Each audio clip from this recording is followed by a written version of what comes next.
return to this issue of the functional versus personal, because I think that's a very important thing. But if I just, what about the CMIO itself? If we're going to go with a change, what change would it be? I would say let's examine the functional way we use CMIO. What is it actually good for, and what does it fail at? What has it become a kind of lazy shortcut to put people in boxes for? So if we're going to keep it, then let's really look at how we've been doing things, and not just keep doing it because they've always been done that way, or because the colonial force they drove through decided to split us up that way.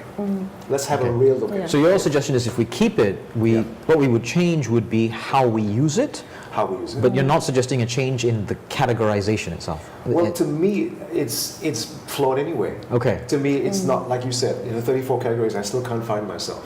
Find others as well. So to me, it's not a meaningful way of describing my experience as a person. Okay. Yeah. I'm trying to be a bit more radical.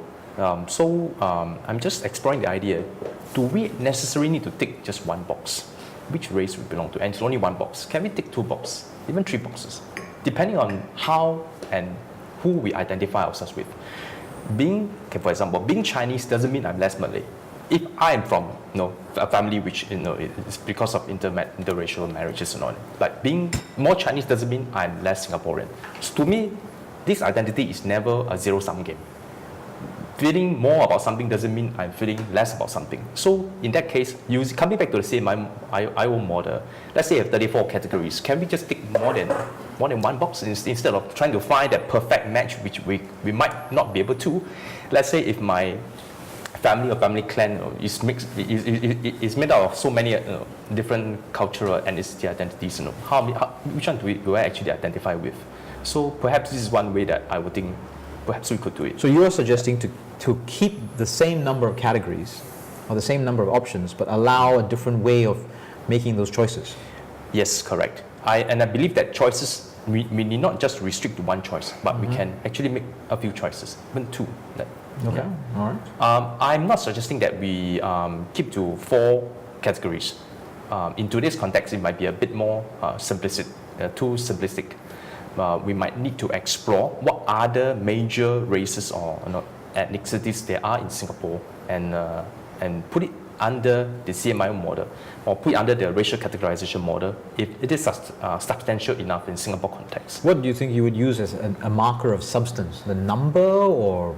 I believe a sizable number will be important. Right. Will be useful. Okay. Well, can I point a problem with that? Definitely. So the Eurasian community has been shrinking. Exactly. Yeah. And so if you go by size, then I think we're currently at between 0.03% of the population. 0.03%. Okay. Right. And so we get to a stage where the category Eurasian becomes statistically insignificant. Then right. we say, thank you very much, Benjamin Shears. You are no longer relevant to this country. And all the other people, thank you, Joseph Schooling, take your gold medal and be gone with you. We no longer have space for you in this country. So numbers is one way of looking at it.